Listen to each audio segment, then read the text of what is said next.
Have you ever imagined being betrayed in the very place where people vow their faithfulness to God? Ever thought about uncovering the truth, right at the altar where you once believed in love? Not every scandal starts in the streets. Sometimes it explodes where you least expect it, inside a church in the middle of worship among fake smiles and raised hands, and on that Sunday night in Clearwater Springs. What was once a secret became a scream, and what was once sin turned into a spectacle. It was a hot and humid Sunday in South Florida. The small town of Clearwater Springs usually slipped into silence on weekends, with families gathering at the modest but traditional Elim Baptist Church, located in the heart of the Woodhill Grove neighborhood, a place where everyone knew each other by first name, where smiles hid sins, and where the sound of hymns drowned out silent confessions. That evening, Pastor William Jacobs was just about to begin his sermon on the forgiveness that sets you free when the unexpected happened. From the back of the sanctuary, the double doors swung open with a crash. A woman entered, her eyes ablaze and her heart racing.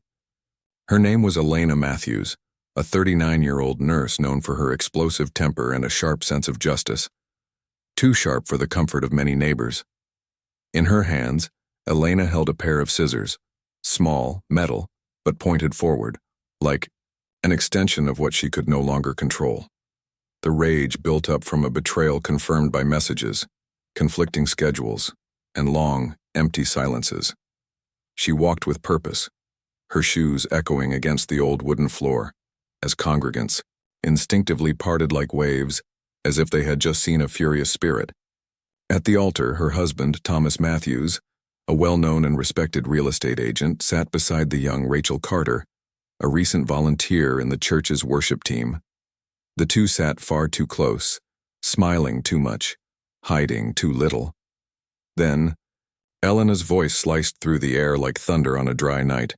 "Are you cheating on me here, Thomas, in God's house?"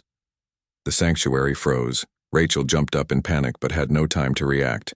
Elena lunged forward and yanked her hair, drawing gasps and prayers from the shocked congregation. Thomas tried to hold his wife by the arms, but she struck him in the chest with the side of the scissors. Nothing serious, but enough to leave him shaken and exposed. The church's security team rushed in. Two volunteers, brothers Paul and Calvin, tried to restrain Elena, but she, in an emotional trance, turned on them as well, pushing one and kicking the other. "You're all blind or complicit. He traded our vows for sin and you applaud?" Outside, while one of the deaconesses quietly called the police, Elena ran to the parking lot. She spotted Thomas's car, a black 2020 SUV, and with the tip of the scissors scratched a crude word across the side. "Slut." Then she picked up a stone from the garden and smashed the front windows. The alarm blared loudly, but no one dared get close. The service came to a halt. Congregants panicked, children cried, elderly members were helped out in confusion. Rachel, visibly shaken, was escorted home by a friend. Thomas, humiliated and stunned, sat on the front steps until the police arrived, not to arrest anyone since no one pressed charges, but simply to calm the chaos. Consequences. The next morning, the entire town was talking. Videos of the scene went viral across local social media. A still image of Elena, dressed in white, scissors in hand, became a meme and the subject of heated debates in religious forums. Thomas was suspended from the church's financial board. Rachel was never seen at the church again.